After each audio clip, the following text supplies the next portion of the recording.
Ladies and gentlemen, my name is Ben, and in this episode of the Smoking Hot Confessions Barbecue podcast, we're continuing our series of conversations with the most influential women in barbecue with Bronnie Durston, team captain of Bulldogs BBQ, co-owner of the award-nominated catering operation 4670 BBQ, and the award-nominated barbecue joint Bundaberg Lunchbox.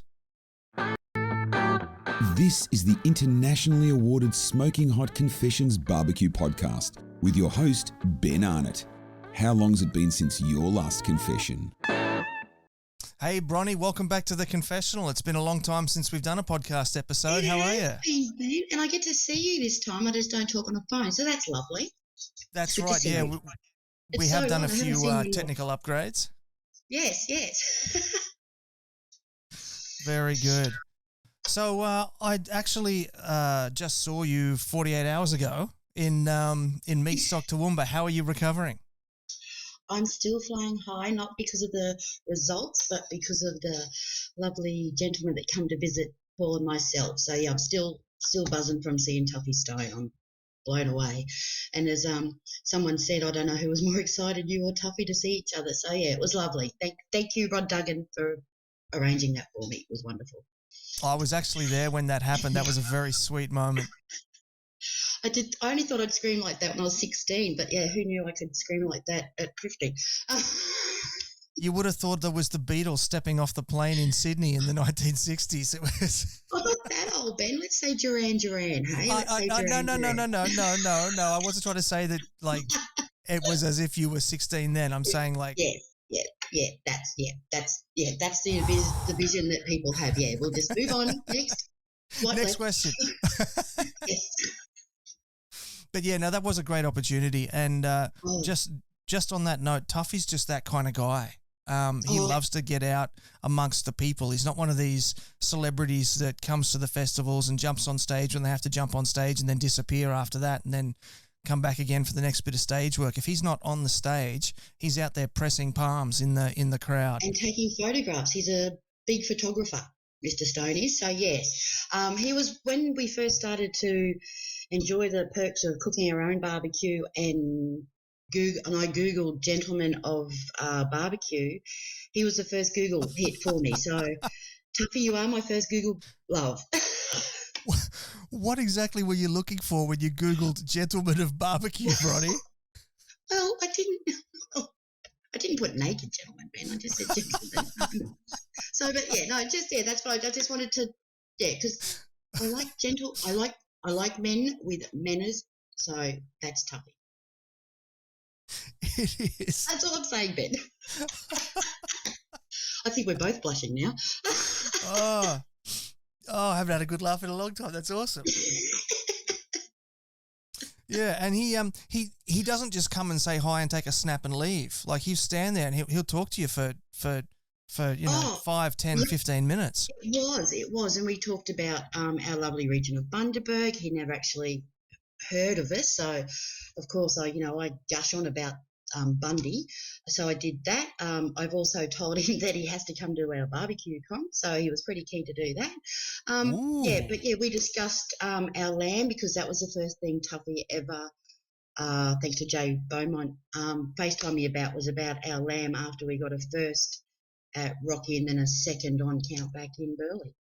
So yeah, Tuffy got lamb tips from me. I was going to say, so were you coaching Tuffy or was Tuffy coaching you? No, well, it was a little bit of both. He was wishing me luck and I gave him a few little secrets, because as we all know, it's not such a great fully used meat over in the States, where us Aussies we personally eat lamb probably twice a week in our house. It's the chicken to us, lamb. So yeah, I'm happy that I got to give Tuffy Stone lamb advice.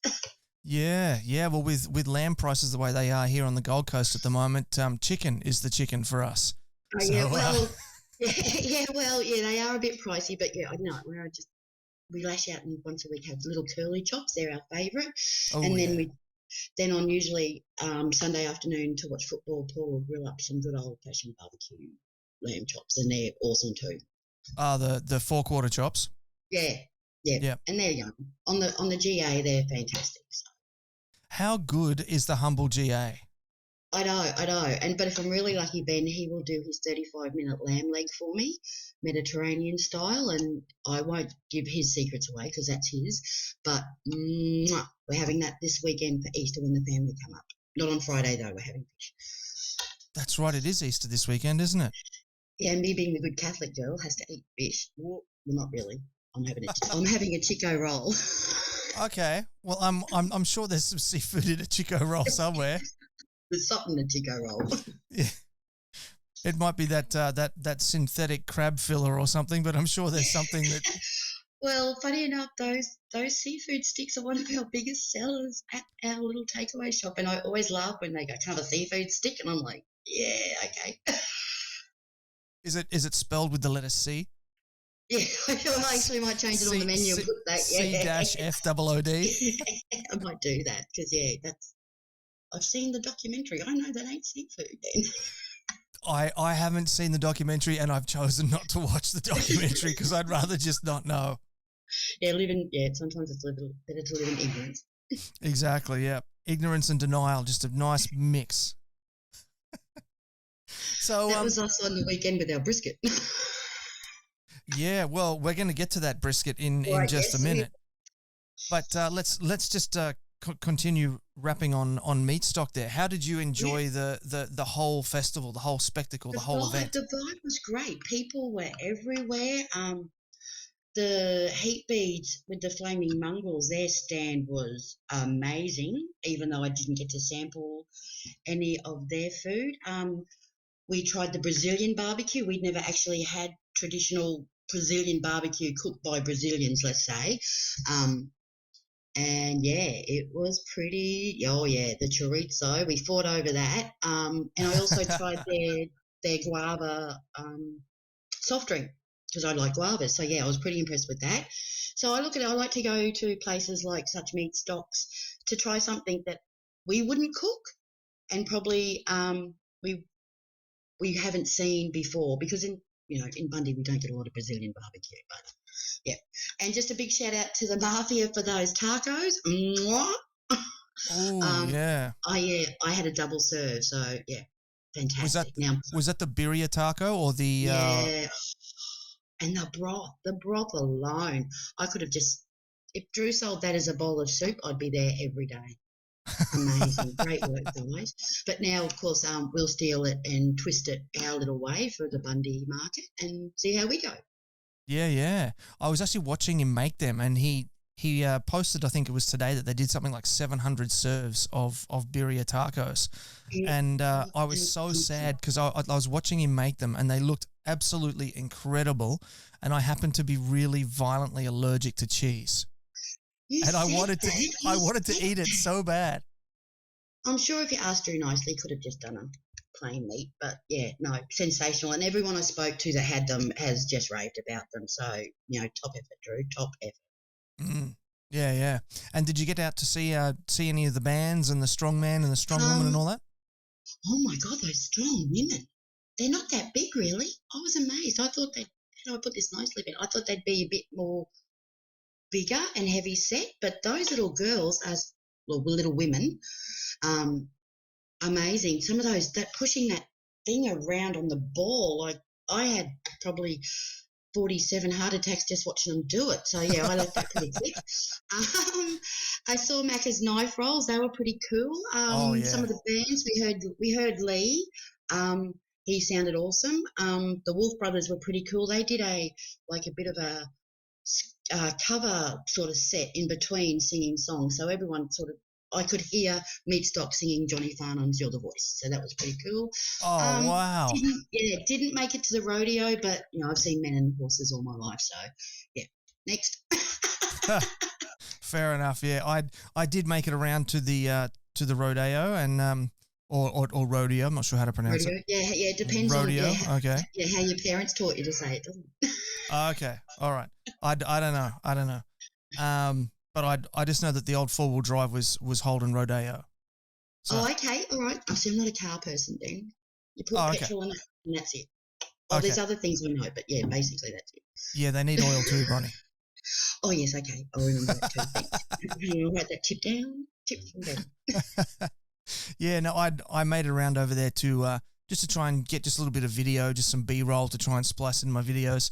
And the cowboy photographers were very forthcoming in telling me to move. Oh, okay. to somewhere else. Mm-hmm. People can be like that. But it was amazing, the size of the bulls.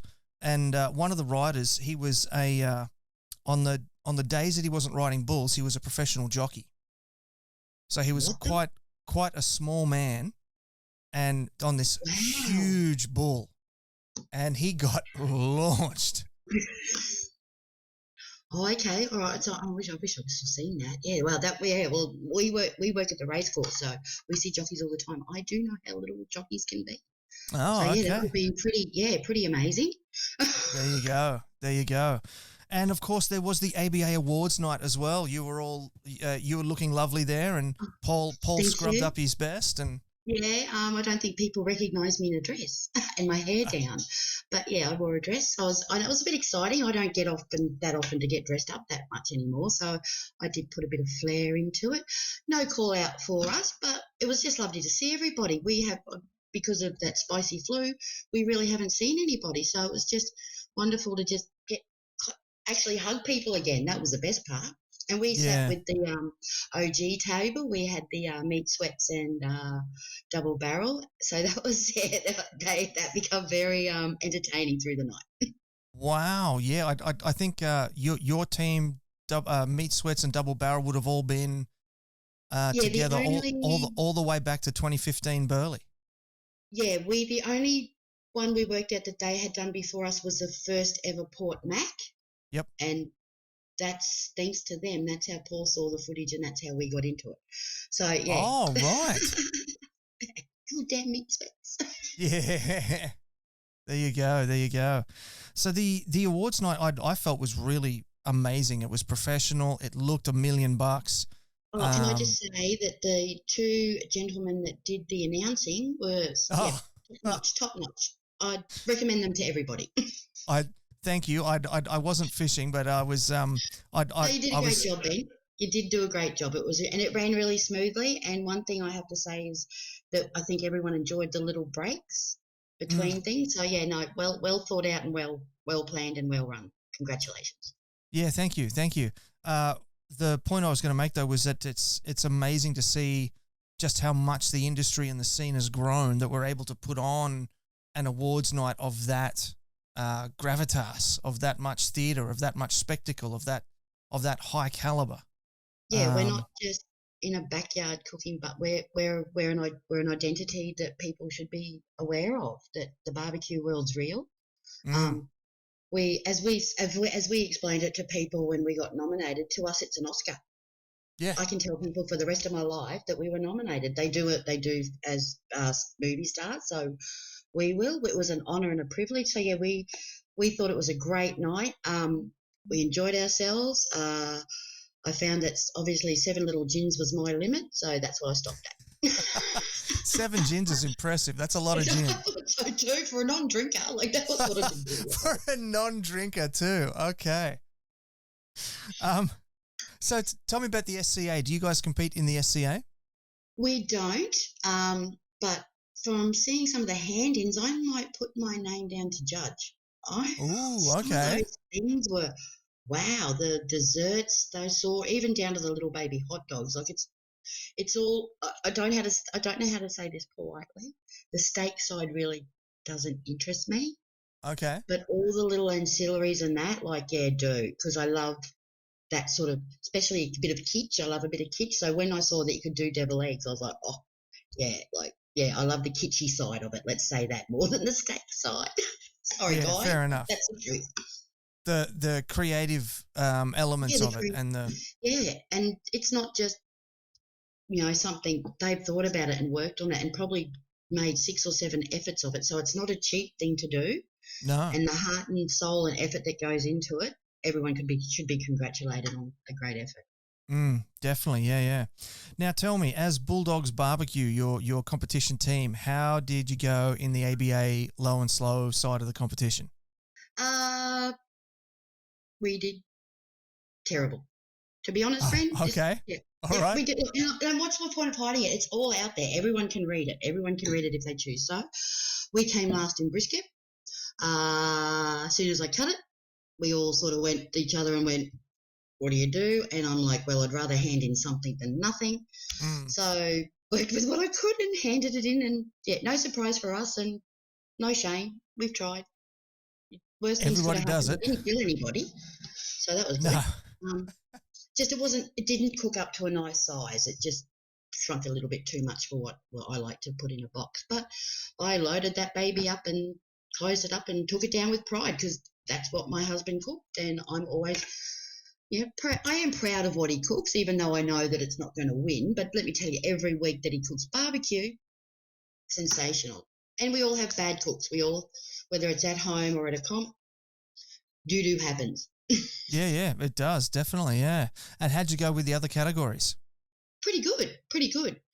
We handed one of our nicest chickens we thought we handed in. Good. We've never been really good with ribs because we aren't, but this time we've picked up our game. We've used a new few sauces. Actually, having to judge at my comp last year opened my eyes to a few more things, because I hadn't judged in a few years. Oh. So that's another little tip. Maybe if you're thinking things aren't the same anymore, go and have a judge. Yeah, well, I was quite surprised at what people thought was attractive and what I thought was a good-looking box. But we've changed, and we picked up our act on our chicken, our pork ribs. Our pulled pork was pretty average, but that happens too. The lamb, as I raved on before about our lamb and our secret little rubs and sauces. Sensational, love the lamb, but it's also, what is the word? It's all subjective on the day to the judges, and from what I've seen, a lot of 6s and 7s were handed out. So I'd say you judges took the judging criteria pretty literally this time. So different each time. You're in the lap of the gods, really. That's what it is. Do you think that might have been a bit of a rural palate versus urban palate type Could be too. thing? Could be, yeah. Look, and we all know, like when we go up to when we used to go up to Rocky just want to taste salt, pepper, and beef, because that's what they used to. They didn't want any fancy things that we've all tried. Bundy does like it a little bit sweeter, but I'd say that's because our palates have grown up with pounded with sugar cane and rum. But I did find that when certain people put up boxes and they put their scores up, I was quite literally shocked. I was shocked, Ben, at some of the scores at some of the bigger names. People might know our name, but we are not a big grand champion team by any means. We just go and have a bit of fun. We love that. But from what some of the big boys put out and got scores from, I was like, wow, okay, I don't feel so Nice. bad. When we got the same scores as them technically. So so did we pick up or did they drop down? I don't know, but I'll take it. That's exactly right. Just tell everybody that you scored the same as the big teams. Well, I have.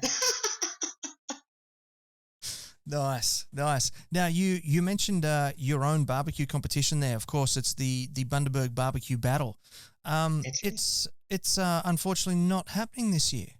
Not happening this year. A few little technical issues, but we have some amazing people now that have come on board to help and see more. How can I put this? They know more about barbecue than just thinking it's a sausage on a plate. So that's going to be a great help for us all. We're really looking forward to that. I'm hoping maybe even push it back a little bit, just so people, and nothing, once again, please don't take this the wrong way, Jay, but if Jay's going to drop it in that early, I know we need a few weeks to recover and get our finances back. So we might I might talk with Jay and say, look, if you want it this date, I might wait another, say, 5 or 6 weeks. And especially up in Bundy, we do like you to have the cooler weather because, we can be a bit stinky and smelly up here in our Bundy. I just had a thought, and you were just talking about Jay there and working with Jay to work out dates. I don't even know if this would work. This is just totally off the top of my head right now. Well, this will be good. Would it help all the promoters if the promoters each offered each other promoter, say, 6 free tickets to their event and said, give this to your local council? That'd be a great idea. So, like, for example, if that had happened here at Meatstock, you could have given 6 tickets to your council people from Bundy and invited them down, and they could have come and experienced Meatstock. Or like, funny enough, Ben, our lovely friend Sarah, who's on the council, she paid for her own ticket to come down, and she approached us a couple of weeks ago about upgrading the battle, and she asked us if we were going to Meatstock, not knowing that we were a barbecue team at the time. We said, oh, yes, of course we are. We're Bulldogs BBQ, da-da-da-da. She came and did a lot of filming. I told her, I explained to her a lot of the stuff that goes on. She was blown away with it. She was quite impressed with what's gone on. And, yeah, so let's hope Sarah goes back to the council and says, look, this can be great for Bundy. Because I just know, Ben, even when we were just a little comp, from what I got feedback, we brought in well, not me personally, but all the lovely barbecuers that came. You brought a lot of money into local businesses, and we appreciate that. We're not big towns. We're not big city. We're all little. Well, we do have the big Coles and everything, but people went to even our local butcher. We had to source stuff, and a lot of people will get parsley from Bundy Food Process that's grown locally. So, yeah, and I know even Toowoomba would have felt the difference in the weekend of cash sales and that for people. So I think that's a great idea, Ben, because people need to know that we are not just cooking a sausage on a plate. Yeah, and they're the people that are going to be making the decisions that you have to woo to get your event across the line. So wow, yeah, and paperwork. I was never really into it, but I bite the bullet and I do it and to make it go through. But and once, hopefully, now that a lot of the restrictions have been moved from the spicy food, it'll be a little bit easier for me again next year without having to go through all that. Yeah, here's hoping. All right, look, we're going to take this a little break and we'll be back in a moment. In our modern lives, there are some things we need more of. More time, more money, more love from family and friends. Here at Smoking Hot Confessions, we believe all that can be done through barbecue. If this sounds like you too, then you're going to want to keep the last weekend of July free because we are bringing you Barbicon. Barbicon is a 2-day virtual event with the sole purpose of helping you save time, save money, and become the envy of your family and friends. We're bringing the best barbecue pitmasters and business owners from around the country live into your living room. They're going to show you not only what they do, but how they do it. If you're a backyard barbecuer, we're going to shorten that learning curve, eliminate the ruined meals going into the bin, and cement you as a barbecue legend among your family and friends. And if you're a barbecue business owner, we're going to share all the shortcuts to success, the tips and tricks to trim your budget and maximize profits, and build a thriving business that will help you take care of all your loved ones. Pre-registrations are open now, so hit the link in the description, bang in your details, and you'll be the first to be notified as soon as the early bird tickets are available, any specials that we're running, when we announce presenters, freebies, and more. So I'll see you there. Got a project you'd like to work on with the SHC team? Shoot Ben an email on ben@smokinghotconfessions.com and let's have a conversation. Alrighty, and we're back now for the second part of the show. Now, we've already talked about your competition team, Bulldogs BBQ. I can see trophies on the shelves there behind you. Award-winning competition barbecue team. We've talked briefly about the Bundaberg BBQ Battle, and you were mentioning earlier that you're a small festival in a small town. But I seem to remember you hearing last year you had 50 odd teams or something, didn't you? Yeah, not last year, sorry, Ben. I might have made that the year before. Oh, that was the year before, was it? 2019, okay. I should say, not the year. We officially had 57 teams booked in, 3 pulled out, but we ended up with 54 teams. So, yeah, that was a great day of exercise running around the pit yard for myself. I'm pretty sure that just officially makes that bigger than Meatstock, doesn't it? Well, didn't Meatstock just have 51 teams just last weekend? Yeah, we were, but that it's not about who. It's about I think it's about babying. I think it's about mothering the little team. They all know that I run around the pit yard for them, but it's amazing that we even have that many teams now. To be honest, phenomenal. How many? Phenomenal. My first one been 14 teams, Ben, and I gave them 10 by 10 sites. Oh, I'll never do that again. Too much cleaning up? too much cleaning up. And if I do, I'm going to get myself like a little ATV or something. Zamboni or something? Or? Yeah, up and down the pit yard. Nice. I'm looking forward to seeing that. So, award-winning competition barbecue team, your event was nominated for event of the year. Yes, this is the third time, I believe. So thank you, everybody that nominates us. Paul and I are very privileged that you think of us.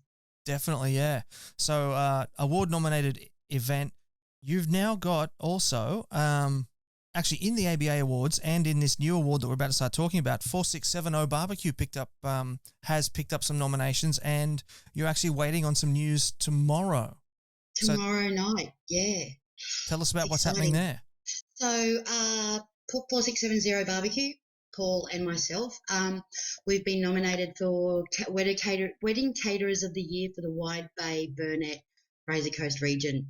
So, yeah, we're pretty happy. We're pretty stoked. We're amazed again. Once again, it's just an honour to be nominated. We know when we finish doing our weddings, for example, or anything, we always ask the people if they're happy. Everyone, I don't know if it's out of politeness, but everyone says how wonderful it is. Everyone's happy, especially the weddings. We probably do go up and beyond for the weddings. It's not only about the food, Ben. We're a great believer in the customer service as well. It's the experience. You want them to think back, not just for their day of how lovely it was for that, but you want to think, oh, that food and how well did they look after us, and it's all about that. And being doing this my whole entire life, I know customer service is important, and being in the food industry, it makes it very hard to go out and eat when you get bad customer service. And that's probably why we don't go out a lot. If Paul can cook it, I'll eat it. So we believe we're an equal balance. It's because we did the good food, which Paul produces, and then it's the excellent customer service that I provide on the day and make everyone happy. Yeah. Now, you mentioned that weddings are kind of your speciality. What sort of extra stuff do you do for weddings? You mentioned like extra customer service. What does that entail? We're amazed, Ben, that we do something so simple and people are blown away. I was always taught by my mother that if you do a wedding, the bridal table should never, ever have to actually get up for anything, whether it be a drink, a food, to get a tissue to wipe their nose. That they are the most important people on the earth that day, and everyone bows down to them. Makes them sound like a bridezilla. I don't care. It's their day. They have paid the good bucks for their customers. We do. So even down to the drinks, I've got a bit blurred. That's all right. Even down to the drinks, I'll do bar service if need to be. I will do the parents' table. We've had weddings where we've had parents separated, so we've actually had 4 sets of parents' tables, if you can work out how that works out with all the steps and everything. Yep. So once again, I will run table service. We do full silver service if that's what they require. And the first time I did that, I hadn't done it for a while, so it was a bit tricky with the old spoon and fork doing my old bread rolls. But I got there, and everyone was happy. They do love a silver service. We more like pit style coming through because it's easier. But yeah, I do everything to even cutting the cake and presenting the cake and everything for them. Oh wow! That's all good. Yeah. And I know it sounds silly, Ben, but cutting a wedding cake does have a certain style to it. There is a way that you have to cut a wedding cake, so the bride gets her slices and her tears kept. Well, from what I've seen on YouTube, it's when the groom just kind of grabs the bride by the back of the head and just pushes the face into the cake. Isn't that the way it's done? Yeah, no, that's never. Yeah. Well, luckily Paul and I eloped, so I didn't have that. We had little cake pops, but yeah, I did warn him that there should be no cake pop anywhere near the hair. Yeah. Fair enough. He knows. Well, you should all know what I'm like with my earrings, hair, and shoes. So yeah. Yeah. Now I'm intrigued by something that you just said about the silver service. I mean, barbecue isn't something that is traditionally thought of as being a silver service cuisine, but we are starting to see in the wider restaurant industry more barbecue restaurants going upscale. Do you find that you get more weddings that want silver service barbecue as opposed to a home style backyard barbecue type wedding? Depends on where they like us to cater. There's a wonderful venue up here called 11 Acres. It is stunning. One of the best kitchens in Bundaberg, so we're always happy to work there. They do there like a little bit more than just slinging barbecue on a plate, let's say. They do like it to be, that's where I love to work. But then we've been out and barbecued on the banks of the Burnett River on a farm, and that was just as beautiful, but they just came through and they were happy to eat what they were given. I always explain to people too as they go through, because you don't know what people like and don't like.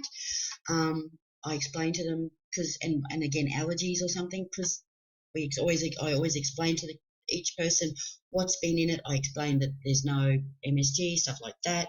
A lot of people have been saying they've been allergic to garlic, which I find bizarre. Might be a life choice.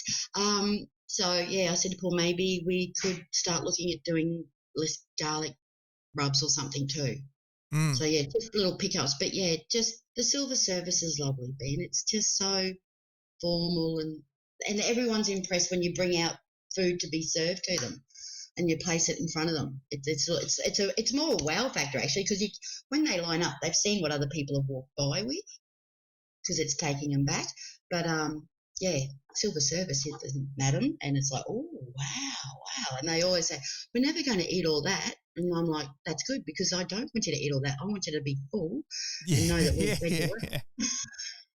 Exactly. I'm not yeah. offended if food comes back. I'm not offended if food comes back. Oh, okay. All right.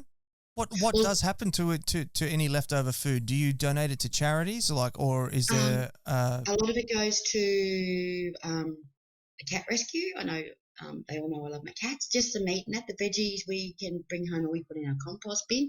Some of them, if it's bulk meat, we get the bride or groom, whoever's having a party, to sign a waiver that they're taking, once we leave, it's their responsibility for the meat. If they don't want that, then I will quite happily ring friends and say, want some meat? come get it? I don't know what to do it. Yeah, so the waste, we try not, when I say it comes back, what I mean is, you know what, Paul and I, we are feeders and eaters. I will feed you as much as I will eat. So I know some little tiny girls must think, wow, but yeah, you get a good sized meal. And we always offer, because I always hated doing, the old alternate drop, chicken stack. Oh, yeah. We guarantee anyone that does any catering with us, that there will be enough meat that if they want every meat, they'll have every meat, even twice if they want to. Wow. Okay. They pay for it, Ben. I don't want to sound terrible, but they pay for the privilege to have us. So if they want to eat us, they will get more than enough to eat. Yeah, fair enough. Now, I do know what that garlic thing is about. Okay. So the garlic is to do with irritable bowel and FODMAP stuff. And okay. so for people that have some digestion problems, garlic and onion can actually flare up some irritable bowel stuff. Okay, cool. So there you go. There you go. I've learned something new today, and I like that. Yeah. So look, best of luck with that award tomorrow night for best wedding catering operation. Thank you. I'd imagine that there's going to be probably another lineup of gin shots down the bar. Not at home, no. Well, I'll make Paul go and buy some. I'll go buy. He can go buy some Kelty gin mules. That'd be awesome, and we'll celebrate with that. Yeah, fair enough. Now the next one, of course, because we're not finished talking about all your awards nominations yet. Yes. The next one is Bundaberg Lunchbox. So for those keeping count at home, this is your fourth barbecue venture. You've got your competition team, you've got your event, you've got your catering operation, and you've also got a takeaway shop / barbecue joint. It's been called the Lunchbox for 30 years. So when we took over, I wasn't going to be stupid enough to change the name. So it's Bundaberg Lunchbox, home of 4670 barbecue. Bundy knew it as the Lunchbox, so we kept it as a lunchbox, and we do double fried wings of some weeks. We loaded potatoes, smoke loaded potatoes are phenomenal. People love them. We'll do brisket burgers. We do all sorts of little quirky things. We like to do a big burger. We do a kitchen sink burger, so you can imagine what's on that. Everything. Old scourers, bits of rice from the bottom of the strainer in the bottom of the sink. Rib fillet. We make our own patties. That's a big draw card for our customers. Paul makes the patties. He does not use egg or breadcrumbs. So when the gym opened up on the corner, I was touting to the ladies that they could have a keto nude burger, so a burger with no bun, and those ladies love it. So as we always try to say, Ben, you sell the sizzle, not the sausage. So we do bigger and not big. Well, we do like big food, so we do huge loaded fries. We're on deliveries, and we have a gentleman every morning, 8:10 will order a rib fillet loaded fries. And okay. And that comes, if you remember what the boxes look like for Meatstock, that was an 8-inch box. We do them in a 9-inch box. So, he on his 10-ounce coffee, he gets a big coffee too. Right. So, wow. Best customer ever. Yeah. So we get a few people. People do love the loaded fries. When we decided to do deliveries, we went around and had a look at a few other places, and we wanted to do something that wasn't McDonald's, of course, because a lot of places do burgers and a lot of places do burgers well. So we sort of wanted a bit of a difference. People still do order our burgers. We're happy about that, but no one did loaded fries, and we literally do from rib fillet loaded fries through to chicken schnitzels, through to tropical chickens, through to mac and cheese. Wow. Load them fries. If I can, our biggest one lately has been the full English breakfast. So bacon, sausage, patty, runny eggs, tomato and onion, all on fries. God, that sounds fantastic. I know, and I'd like everyone to know that I do not judge. I could have used one of them on Friday morning after the ABA Awards on the Thursday night. Might be a surprise, and we might come and cater next year then. Yeah, there we go. I look forward to that. Now, we've just talked all about the Bundaberg Lunchbox, but you're actually nominated for Takeaway of the Year. Did you mention that part already? Oh, no, I don't think I did. Oh, sorry. Okay. Yes, we are. Okay. Once again for the Bundaberg Burnett region, which we're happy about. I know it's not Australia-wide or anything, but, to be recognised in our own region is amazing. We are a big tourist town, and people do Google and look for things that people have recommended, and we're smashing it on Google at the moment. We've even got the phone call from a little internet man that does all the stuff for us, and he goes, smashing it, guys, smashing it. You're getting over 100 hits a day. So, cool. Wow. Very good, very good. And so when's that going to be announced? That is, I do believe, not till May, about the 7th of May. That's, still a few weeks away. So, a few more years. Yeah. Well, a few gins should help you with that. Or rum. Let's say rum. I'm in Bundy. Well, true. Yes. Look, that sounds like a great opportunity. And you were saying, it's just our local region, but these things grow and they build on each other. So you'll get noticed for this award, and then the people up above them start sort of looking to host their awards, and then pick from who's won the smaller awards underneath. That was a really poor explanation, but these things build and they grow on top of each other. I would have a better word. It's a pyramid scheme, but not a pyramid scheme. I know what you're saying. Things can trickle down to the below, and then and that will be amazing. Ben, I can honestly say that Paul and I are blown away that people like our food, that we get nominated. We do it because it's fun for us. I know people would think we're mad that we spend 24/7, 365 days a year together. I think the only time we don't look at each other is when we're actually in the bathroom or something. My husband just said he looks.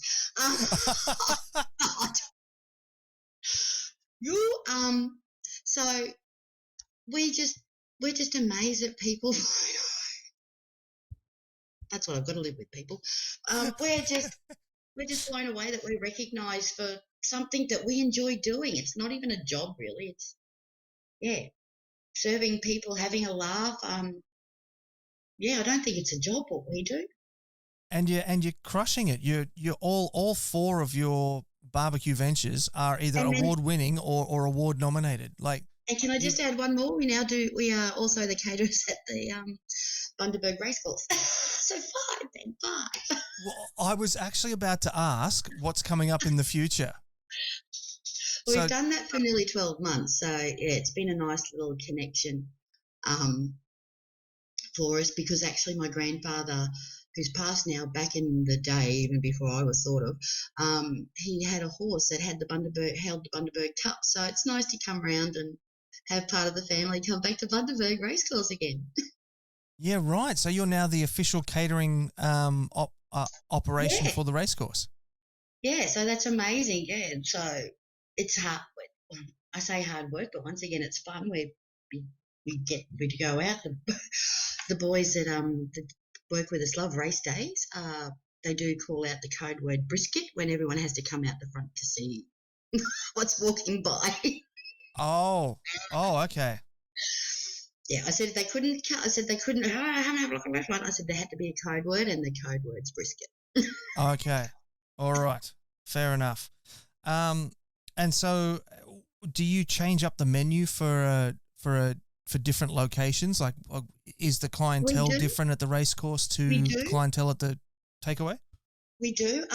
At the lunchbox, we class it as tuck shop for big boys. But, of course, at the races, we bring it down and refine it a bit more. We do a lot of platter work. We do a lot of beautiful sandwiches. Those ladies love their little sandwiches at the races, and I love making sandwiches. It's so cute. A lot of stuff like that, a lot more hand food, let's say, that they could bet, drink and eat. They can do that. So a lot more sort of not this size, more sort of this size. Okay, sliders. Yeah, so we do, baby hot dogs, mini. Oh, my favourite at the moment is mini Dagwood dogs. I can't eat enough of them. My son loves Dagwood dogs. We took him to Texas there a couple of years ago, and I swear to God, for 4 days the child ate nothing but Dagwood dogs. Good on him. I'm proud of Evan. Or what was it? Corn dogs, I think they call them over there. Yeah, that's what they call it. But yeah, he's a child after my own heart. Can't say no. Yeah. So good. A daggy pup, as we call the little ones. Oh, okay. Yeah. I see. Fair enough. All right, look, that's a great point for us to take a little break, and we'll be right back. Alrighty, folks, the cold weather is nearly upon us, unless you live in Queensland or like Bronnie up in Bundaberg. But we have got you covered. So whatever you need, if you're in far north Queensland and it's getting so cold you need to replace the singlet with a T-shirt, we've got beautiful T-shirts for you. If you're further south than that and you need a hoodie, we got hoodies, we got beanies. We've got our beautiful tumblers that I've got one right here in front of me that keep the hot drinks hot and the cold drinks cold, depending on where you are and what you like, of course. And so you can head on over to smokinghotconfessions.com/shop. Check them out. We've also got a bunch of stickers and some ebooks available over there as well. And when we are ready, the Barbiecon information will be listed in there as well. So head on over there, check that out, smokinghotconfessions.com/shop. Grab yourself one of our award-winning T-shirts or hoodies. You're listening to the internationally awarded Smoking Hot Confessions podcast with massive barbecue nerd Ben Arnott. Okay, now this is the third segment, the last part of the show, and we've had a lot of fun so far, and I'm hoping that we can continue having fun through this segment. But you were wanting to talk about something a little bit more serious. I do, Ben. Yeah. You were wanting to talk about mental health tips for success in business. So I'm going to just sort of sit back, write some notes. I'll ask some questions at the end, and I'm just going to soak up your wisdom and your advice. All right. Okay. Well, I'd like to tell people that even though you think you've got to do it all, you don't. In the barbecue world, in the catering world, you're allowed to say no. It's not always about the money that you're making. It's about the happiness. We've been doing this for a while now, just the two of us, and probably about 8 or 9 months ago we realised that mental health is really, really important to both of us. So we decided then and there that if we wanted to go away for a weekend, we would book that weekend in. And if someone wanted to something, well, I'm sorry, no. A good example was Meatstock. We ended up having 23 inquiries for that Saturday. Some of them were big weddings. Some of them were just little cook at homes that we would have dropped off. But it wasn't important to us. What was important to us that we stopped barbecuing that way and come down to Meatstock to have good time with friends and just cook. And as I've said before, our brisket tanked. We didn't care. We were there with friends. We were having an easy cook. And it actually stopped and we had a good mental break. We even come back today. I was supposed to do a couple of little jobs for 467, but I messaged the ladies who were involved and said, look, can I just put it off to tomorrow so I can just get my head cleared and make sure what I'm going to offer you is right, because I don't want to go to a meeting thinking anything negative. I don't want to put a negative spin on anyone's occasion because we're so lucky, Ben. We only cater special occasions. We only see people when they're happy. I don't ever want to go and be a miserable so-and-so. And people can pick it. People can see it in your face. Especially people say it to me. People know when I'm down. My mum and close friends, they can pick it. They'll ask me. And I think that's really important that you've got people around you too that know when you're not yourself and maybe offer some. It's as simple as when I'm not feeling fantastic, Paul saying, Bronnie, do you want a cup of tea? And yes, please. And it's just nice for someone to notice, but you've got to notice it in yourself too, and hopefully notice it in other people around you. Because you don't want to go down paths that we've seen some people go down the last, say, couple of months that we've all probably not known personally but seen the posts about it, and your heart breaks for those families. So think about saying no for yourself. It's not selfish. It's not harmful to anybody, and really not losing anything because you haven't got it. So you're not losing the job. You haven't got the job. You're not losing the money. You haven't got the money. What you're doing is you could possibly be creating memories with your families. You could be just sitting in the sun, getting vitamin D and recharging. But sometimes, Ben, I really want people to know that they've got to say, not this time, thank you, but maybe we'll do it. You could come back another time, and just say no politely. And that's really it, Ben. Look, that's some top advice. And I just wanted to ask a couple of questions sort of from what you were saying there. How do you, that's a general you, that's a, the people. Yeah. How do people recognize when they need to say no? When you start to think it's becoming too much, or if you want a break, when you, like we did pretty much 9 months straight up until Christmas so we could have our 3 weeks off, because the year before we only had 3 days off over Christmas, and that wasn't the solution either. No. So we knew that probably halfway, even 6 months into the 3 month binge of work, 9 months binge of working, we should have said no to a couple of the jobs. We should have, 6-7 days a week. Whoa, mentally, physically. Okay, I know this sounds. Even my cats suffer when we do this. This happens, and we all know how much I love the cats. Not the cats. Cats. Even my relationship with my daughter, who doesn't live with us, but because I'm tired, I'm cranky, I don't want to ring her, and that's the worst thing. I don't even want to speak to my own child, and so I'd hate to think anyone else would get to that spot. But yeah, you can feel it in yourself. And if you see something in the future that you want to go to, or, got school holidays, blank it out now. Even if it's 2014 and you want to go to Noumea, blank it out now and make it happen. 2024, Bronnie. We're not going back to 2014. But, the catering world, yeah, we've already got probably 12 bookings for 2023, so yeah. Yeah. Now, did I hear that right? Did you say that for the Saturday of the Meatstock Festival, did you say you had 23 inquiries for events for you to cater for that same day? We even had one on the way down. Someone rang and said, I saw you with our local newspaper had done a job on us going to Meatstock and being nominated, and they'd seen it and said, "Oh, we'd love to try your barbecue. Can you cook for us?" The hardest ones to turn down, and after just saying no, and sometimes they come in with sob stories. Ben, we had 3 come through with caterers had knocked out, cancelled for them, and you've got brides in tears, and I'm like, sorry, we're booked. It's And then we even had people ring us on Friday to make orders for the lunchbox.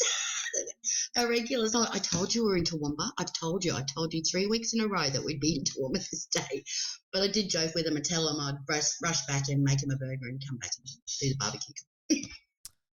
I wonder if you could get like a little row of Canberras with little locks on them, and you could set them up like post office boxes. And you could just make meals for all your regulars and just pop them outside in these post office box Canberras. I offer them the keys so they can go in and do it themselves, but that's not good enough. All that beautiful brisket would be gone. No more pulled pork. There'll be no pies. No, and those pies, I tell you what, if you gave me the keys to the store, the pies would be gone. Love those brisket pies. You're not getting the keys in, Ben. Yeah, fair enough. Good choice. So from what you're saying is people need to, or business owners need to strike a balance of prioritizing themselves and their relationships with their business. They need to strike a balance. Because I hear people just say, and it's not even just food, it's a lot of small or micro businesses owners, I didn't go to the kids this because I had to work. I didn't have to do this because I had to work. And I'm like, man, you're missing out on so much. Don't do it to yourself. Don't do it. Your business is everything to you, but without your health, the alternative ain't too good. No, and then the business doesn't matter anyway. That's right. You've just worked yourself into the ground for nothing. So say no to things. And I'm not even saying just work things. If your friend invites you to do something and you don't want to go for coffee, don't go for coffee. There's no written rule that you've got to do what everyone asks you to do. Fair enough. Top advice there. Look, I'm going to say that it's probably a good time for us to start wrapping up the episode. So I'm going to get you to give some shout-outs, give some praise, give some thank yous to people that have helped you out and supported you along your journey, and make sure you tell everybody where they can track down your 5 different barbecue operations on the internet. I'm greedy, aren't I? Well, first of all, Ben, as always, I want to give the biggest shout-out and love to Paul. Without this, I wouldn't be doing it without him. We do joke and say I'm the face that runs the place. Well, man, he's the jerk that does all the work, because I can tell you at Meatstock I didn't get out of bed early to cook meat. I just rolled over and snored some more. So that's who I've always got to thank. Of course, I just want to thank my daughter and my other family for supporting us. They're always awesome. Barrett's Butchery up here in Bundy. A big thank you to Grant and Shaz Leake from Heat Beads. They, as Paul says, every good cook starts with charcoal, a big heat. What is it? Oh Lord, a big basket of charcoal and a cup of tea. So that's how we start every cook, with our Heat Beads charcoal or heat beads. I'd also probably like to, who else can I thank? Raymond, who's on our Bulldogs team, who comes with us. We don't have a lot of sponsors anymore, Ben. We just sort of go it alone. But, thanks, Bundy, and thanks, everyone, for their support. Even people that come and saw us and gave me a hug at Meatstock was awesome. Especially you, Mr. Stone. Even you, Ben, it was lovely to see you and get back cuddles off you. Oh, so, finally, thank you. I'm a little bit sad I didn't get to see Bree and Evan, but hopefully so. Because Evan has grown. Will you stop your baby growing? I can't. He's 10. He's the size of a 14-year-old. He's only 10. And so he's lovely, Ben. You should be very proud of him. Thank you. We are.